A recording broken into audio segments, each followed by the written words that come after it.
Good morning everyone, welcome to civil services study. RO की जो test series अपनी चल रही है उसमें 267 टेस्ट कंप्लीट हो गए थे। ये जो टेस्ट होगा वो होगा 268 नंबर का, और प्रैक्टिस करेंगे इसमें विज्ञान साइंस के प्रश्नों पर, और उसमें भी फिजिक्स के सवाल ज़्यादा होंगे। तो चलिए स्टार्ट करते हैं। इस टेस्ट सीरीज़ की प्लेलिस्ट बना रखी है, वहाँ पर आप टेस्ट नंबर 1 से लेकर जो भी नया टेस्ट आएगा वहाँ तक पहुँच सकते हैं। डिस्क्रिप्शन बॉक्स में लिंक है उसका, और इन सभी टेस्ट की आप फुल टेस्ट सीरीज प्राप्त कर सकते हो। डिस्क्रिप्शन बॉक्स में नंबर उस पर कॉल या व्हाट्सएप करके। पहला प्रश्न क्या है? किसी व्यक्ति का पूरा प्रतिबिंब देखने के लिए समतल दर्पण यानी प्लेन मिरर की जो ऊंचाई है वो कितनी होनी चाहिए? उस व्यक्ति की ऊंचाई के बराबर, उस व्यक्ति की ऊंचाई का आधा, उस व्यक्ति की ऊंचाई की एक चौथाई, या इनमें से कोई नहीं। ऊंचाई की जगह हम उसकी लंबाई का उपयोग भी कर सकते हैं। देखिए, उस व्यक्ति की लंबाई के बराबर की आवश्यकता नहीं है। उस व्यक्ति की जितनी हाइट है उसका आधा भी हो जाएगा तो उसका पूरा प्रतिबिंब जो है दिख जाएगा। तो व्यक्ति की ऊंचाई की आधी, तो बी है इसका आंसर। किसी व्यक्ति का पूरा प्रतिबिंब देखने के लिए एक समतल दर्पण यानी प्लेन मिरर की ऊंचाई कितनी होनी चाहिए? व्यक्ति की ऊंचाई की आधी होनी चाहिए। निकट दृष्टि दोष को ठीक किया जा सकता है उत्तल लेंस प्रयुक्त करके, अवतल लेंस प्रयुक्त करके, समतल अवतल लेंस प्रयोग करके, समतल कांच प्रयुक्त करके।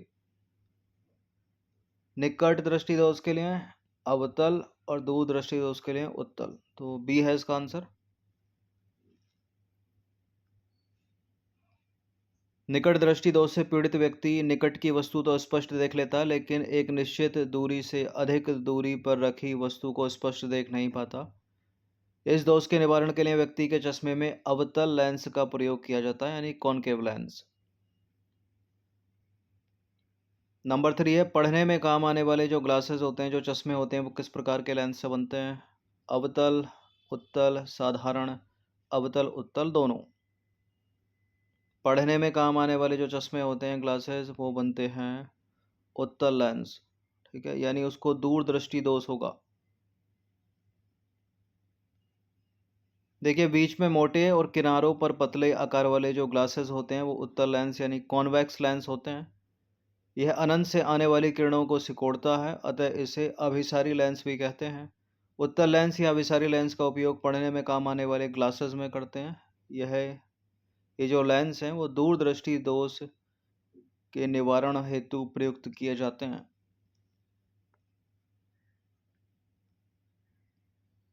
नंबर 4 पर आ जाइए। जब एक व्यक्ति तीव्र प्रकाश क्षेत्र से अंधेरे में प्रवेश करता है तो उसे कुछ समय के लिए स्पष्ट दिखाई नहीं देता। बाद में धीरे धीरे उसे चीज़ें दिखाई देने लगती हैं। ऐसा क्यों होता है? क्या है इसका कारण? पुतली के आकार में परिवर्तन होता है, लेंस के व्यास व फोकस दूरी में परिवर्तन होता है, रोडॉप्सिन का व्यंजक व पुनः विचरण होना, आँखों का अंधेरे के प्रति कुछ समय में अनुकूलित हो जाना। इसका आंसर ऑप्शन नंबर डी। ऐसा होता है इसलिए क्योंकि आँखों का अंधेरे के प्रति कुछ समय में अनुकूलित हो जाती हैं आँखें। जब कोई मानव तीव्र प्रकाश से अंधेरे में प्रवेश करता है तो मानव नेत्र अपने को उस अंधेरे के प्रति अनुकूलित करता है, फलस्वरूप कुछ समय बाद उसे स्पष्ट वस्तुएं जो हैं वो दिखाई देने लगती हैं। आँखों में स्थित होती है एक कोन फोटो रिसेप्टर जो तीव्र प्रकाश की स्थिति में कार्य करने हेतु अधिक अनुकूलित होते हैं, जबकि एक होता है रॉड रिसेप्टर जो अंधेरे में काम करने हेतु अनुकूलित होते हैं। तीव्र प्रकाश के क्षेत्र से अंधेरे में प्रवेश करने पर रॉड रिसेप्टरों को कार्यशील होने में थोड़ा समय लगता है। पांचवा प्रश्न है, एक समतल दर्पण यानी प्लेन मिरर की वक्रता त्रिज्या होती है कितनी? 0, 1, अनंत, 1 और अनंत के बीच में। इसका आंसर है सी, इनफाइनाइट होती है। देखिए, एक समतल दर्पण की जो वक्रता त्रिज्या होती है अनंत होती है, इनफाइनाइट होती है। नंबर 6 पर आ जाइए। सामान्य आंखों के लिए स्पष्ट दृष्टि की न्यूनतम दूरी कितनी होती है? 10 सेंटीमीटर, 15 सेंटीमीटर, 20 सेंटीमीटर, 25 सेंटीमीटर। ये होती है 25 सेंटीमीटर, 25 सेंटीमीटर। नेत्र के सामने की वह निकटतम दूरी जहाँ पर रखी वस्तु नेत्र को स्पष्ट दिखाई देती है, नेत्र की स्पष्ट दृष्टि की न्यूनतम दूरी कहलाती है। सामान्य आंखों के लिए दूरी कितनी है? 25 सेंटीमीटर। तो कम से कम इसी दूरी पर किसी भी व्यक्ति को चीज़ें देखनी चाहिए, चाहे पुस्तक पढ़नी हो या फ़ोन चलाना हो। नंबर 7 पर आ जाइए। किसी वस्तु का प्रतिबिंब मनुष्य की आंख में कहाँ बनता है? कॉर्निया पर, आइरिस पर, प्यूपिल पर, रेटिना पर। इंपॉर्टेंट प्रश्न है और आसान भी है काफ़ी, कई बार एग्जाम में पूछा गया। रेटिना पर बनता है ये, डी। देखिए, किसी वस्तु का प्रतिबिंब मनुष्य की आंख में रेटिना पर बनता है। और एक होता है ट्रांसप्लांट। ट्रांसप्लांट में क्या ट्रांसप्लांट होता है इनमें से? ठीक है, आंख दान में कॉर्निया। क्वेश्चन नंबर 8 है। किसी अपारदर्शी वस्तु का रंग उस रंग के कारण होता है जिसे वे अवशोषित करता है, अपवर्तित करता है, परावर्तित करता है, प्रकीर्ण करता है। परावर्तित करता है, रिफ्लेक्शन। जब प्रकाश किरणें वस्तुओं पर आपतित होती हैं तो वे उनसे परावर्तित होकर हमारी आंखों पर पड़ती हैं और वस्तुएं हमें दिखाई देने लगती हैं। प्रकाश का परावर्तित भाग ही वस्तुओं का रंग निर्धारित करता है। कोई वस्तु दिखाई क्यों देती है? कोई वस्तु इसलिए दिखाई देती है क्योंकि वो अपने ऊपर पड़ रहे प्रकाश को परावर्तित कर रही है। अगर कोई हरी दिखाई देगी तो वो हरे रंग को परावर्तित कर रही है। कोई काली दिखाई देगी तो किसी भी रंग का परावर्तन नहीं कर रही है, इसलिए काली दिखाई दे रही है।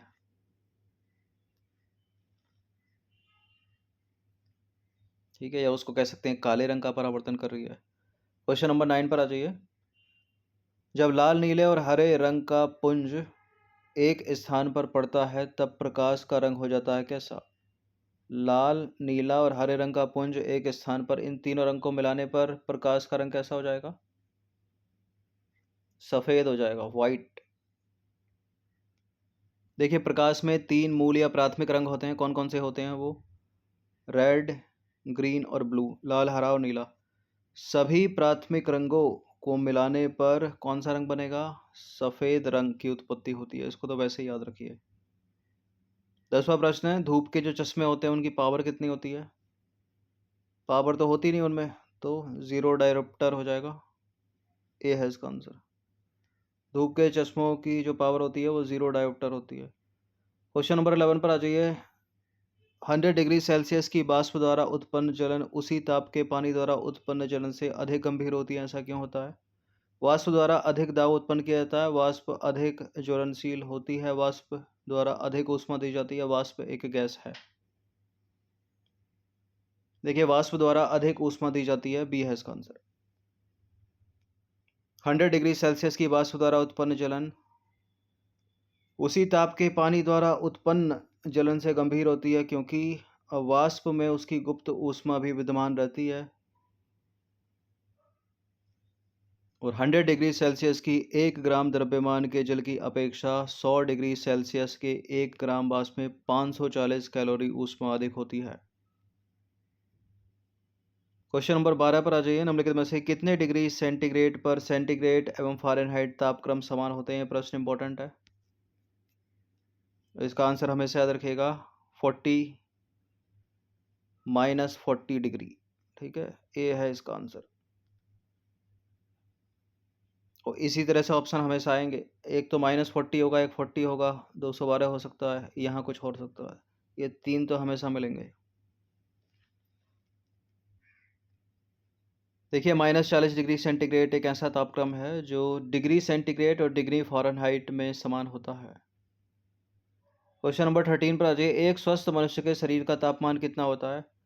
तो सेंटीग्रेड में भी याद रखिएगा, मतलब सेल्सियस में भी याद रखिएगा, फ़ारेनहाइट में भी याद रखिएगा। कितना होता है? लगभग 37 डिग्री फ़ारेनहाइट तो होता नहीं है, 98.6 फ़ारेनहाइट होता है। और लगभग में यहाँ देखा जाए तो 37 डिग्री सेल्सियस होता है सेल्सियस में। ठीक है, 31 केल्विन होना चाहिए, 98 फ़ारेनहाइट होना चाहिए, वो है नहीं। एक स्वस्थ मनुष्य के शरीर का तापक्रम होता है 36.9 डिग्री सेल्सियस, यानी लगभग 37 डिग्री सेल्सियस। और फ़ारेनहाइट में देखें तो 98.6 डिग्री फ़ारेनहाइट। नंबर 14 पर आ जाइए। रेफ्रिजरेटर में खाद्य पदार्थ ताज़ा रखने हेतु जो सुरक्षित तापक्रम है, तापमान है, वो कितना होना चाहिए? 0 degree Celsius, 8 degree Celsius, 4 degree Celsius, 10 degree Celsius. इसका आंसर हो जाएगा 4 डिग्री सेल्सियस। ठीक है, 0 पे तो बर्फ जम जाएगी। रेफ्रिजरेटर में खाद्य पदार्थ ताज़ा रखने हेतु सुरक्षित तापमान लगभग कितना होना चाहिए? 4 डिग्री सेल्सियस। अब अंतिम प्रश्न है, 15 प्रश्न ऐड किए गए थे इसमें। जो सीले हुए बिस्कुट होते हैं, सीले हुए बिस्कुटों को थोड़ी देर के लिए फ्रिज के भीतर रखा जाता है तो वह कुरकुरे हो जाते हैं, क्यों होता है ऐसा? देखिए, बिस्किट सील रहे हैं यानी उनके अंदर क्या है, मॉइस्चर चला गया है, आर्द्रता है उसके अंदर। अब फ्रिज क्या काम करता है, या एसी क्या काम करती है? रूम से आर्द्रता मॉइस्चर को हटा देती है। एसी तो पानी के रूप में बर्फ बाहर निकाल देती है, लेकिन फ्रिज क्या करता है? फ्रिज या तो उस आर्द्रता या मॉइस्चर को, अतिरिक्त जो मॉइस्चर आर्द्रता होगी उसको जमा देगा, और फ्रिज बंद कर दोगे तो उस आर्द्रता को, जो बड़े फ्रिज होते हैं उसमें पीछे की तरफ ट्रे होता है, छोटों में अंदर ही होता है, तो पानी के रूप में निकाल देता है। तो क्या हो जाएगा इसका आंसर? ठंड से अतिरिक्त नमी बाहर आ जाती है। फ्रिज के भीतर आर्द्रता कम होती है इसलिए अतिरिक्त नमी अवशोषित हो जाती है, बी सही हो जाएगा। फ्रिज के भीतर आर्द्रता अधिक तो नहीं होती इसलिए अतिरिक्त नमी अवशोषित हो जाती है। फ्रिज को बंद रखोगे तो आर्द्रता अधिक हो जाएगी। फ्रिज के भीतर दाब अधिक होता है जिससे अधिक नमी बाहर आने में मदद मिलती है। तो ए ही, बी ही इसका आंसर हो जाएगा, ऑप्शन नंबर बी। देखिए, आधुनिक फास्ट फ्रिज जो हैं उनमें आर्द्रता नाशक यानी डी प्रक्रिया होती है, सभी में होती है वैसे तो, जिससे फ्रिज के भीतर की अतिरिक्त आर्द्रता अवशोषित होकर बर्फ बन जाती है तथा पुनः पिघलकर द्रव रूप में फिर से बाहर आ जाती है। यही कारण है कि सीले हुए बिस्कुटों को थोड़ी देर फ्रिज में रखने पर वो कुरकुरे हो जाते हैं। और ये आप करके भी देख सकते हो, मैंने किया है, ऐसा ही होता है। तो 15 प्रश्न थे साइंस के, इनकी प्रैक्टिस कर लीजिएगा। धन्यवाद।